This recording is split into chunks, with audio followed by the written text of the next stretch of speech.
Good evening. Tonight we are reading a picture book of Jackie Robinson because baseball season, well, I wish it was. Also, this is a used book and it was donated by this guy. I don't know who he is and I don't know where it was donated to, but thank you, sir. I bought this book, but he donated it. Okay, anyways. Jack Roosevelt Robinson was born on January 31st, 1919, in a small, old farmhouse near Cairo, Georgia. His parents were Mally and Jerry Robinson. Jackie's grandfather had been a slave. Jackie was the youngest of 5 children. His father worked on Jim Sasser's plantation, but he worked for such low wages that his wife said we're no better off than slaves. Jerry Robinson complained to the owner of the plantation. After that, he was no longer paid wages. Instead, he became a sharecropper. He kept a share of whatever he grew and gave the rest to Sasser. In July 1919, Jerry Robinson said he was leaving to look for better work. He traveled by train to Florida and didn't come back. After Jerry Robinson left, Sasser told Mally and her children to leave too. Mally worked as a maid for a while. Then, in May 1920, she took her family west to Pasadena, California, where her brother Burton lived. He had urged her to join him and get a little closer to heaven. For an African-American family, Pasadena was not quite heaven. The public pool was open only 1 day a week to blacks. In the movie theaters, blacks had to sit separately from whites, in the balcony. On Pepper Street, where the Robinsons lived, one neighbor called the police because his wife was afraid of African Americans. The white neighbors cursed the Robinsons and even threw rocks at them. They tried to scare them out and then tried to buy them out, but Mally wouldn't move. Jackie loved games and sports. He played dodgeball, stickball, jacks, and marbles. He played to win and usually did. At John Moore Technical High School and Pasadena Junior College, Jackie Robinson starred in track and field, football, basketball, and baseball. At the University of California at Los Angeles, UCLA, he was a football hero and the first student to star in 4 sports. In 1940, at UCLA, Jackie Robinson met Rachel Isom, a smart, beautiful nursing student. At first, Rachel didn't like Jackie. She thought he was arrogant. But they talked, and she realized she was wrong. Jackie was a warm and sensitive man. Jackie Robinson left UCLA in the spring of 1941, a short time before he would have graduated. He wanted to work and earn money to help his mother. Jackie went to Hawaii, where he joined the Honolulu Bears, a professional football team willing to have an African American play for them. On December 7, 1941, the Japanese bombed Pearl Harbor, Hawaii, near where Jackie had lived. Luckily, he was already on a ship heading back to California. Following the attack, the United States entered the Second World War. In 1942, Jackie Robinson was drafted into the Army and sent to Fort Riley, Kansas. Jackie complained when he was kept off the Army baseball team because he was black. He complained, too, that the Camp Post Exchange, PX, restaurant had separate sections for black and white soldiers. Jackie Robinson and other African Americans at Fort Riley applied for training to be officers. They were turned down because they were black.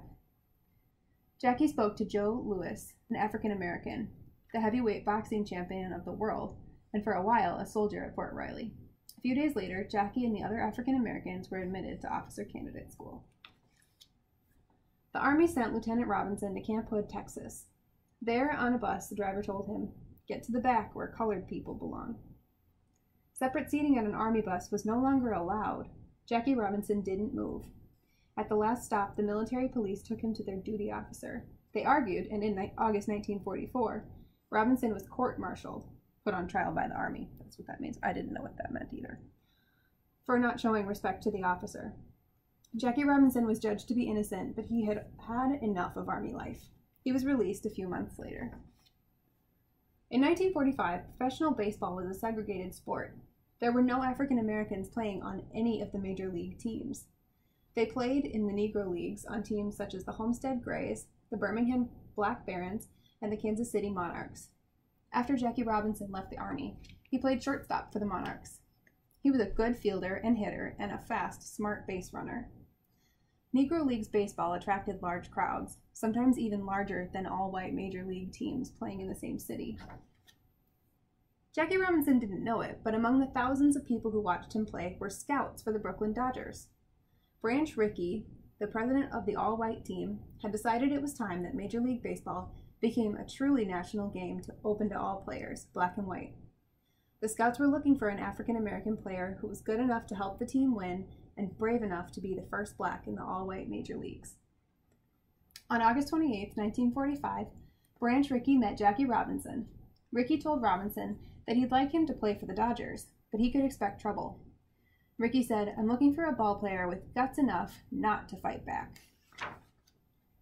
In 1946, Jackie Robinson played for the Montreal Royals, Dodgers' top minor league team. That year, he also married Rachel Isom, the beautiful nursing student he had met at UCLA. They had 3 children, Jack Jr., Sharon, and David. I bet not all that year.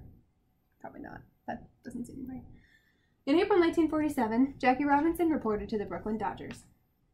At first, in some cities, he could not stay in the same hotels as his white teammates, nor eat in the same restaurants. Ball players on other teams threatened to strike and not play the Dodgers. They insulted Robinson and even kicked him. He received letters threatening him and his family. Baseball players and fans said that the Robinson experiment wouldn't work and that blacks and whites couldn't play on the same baseball team. Jackie Robinson proved they were wrong. In the year 1947, Robinson's first on the Dodgers was said to be the toughest first season any ball player has faced. At the end of it, Robinson was selected Rookie of the Year for being the best first-year player in the major leagues. In 1949, he was selected as the most valuable player in the National League. While Jackie Robinson played for the Dodgers, the team won 6 National League pennants, and each time they played the New York Yankees in the World Series.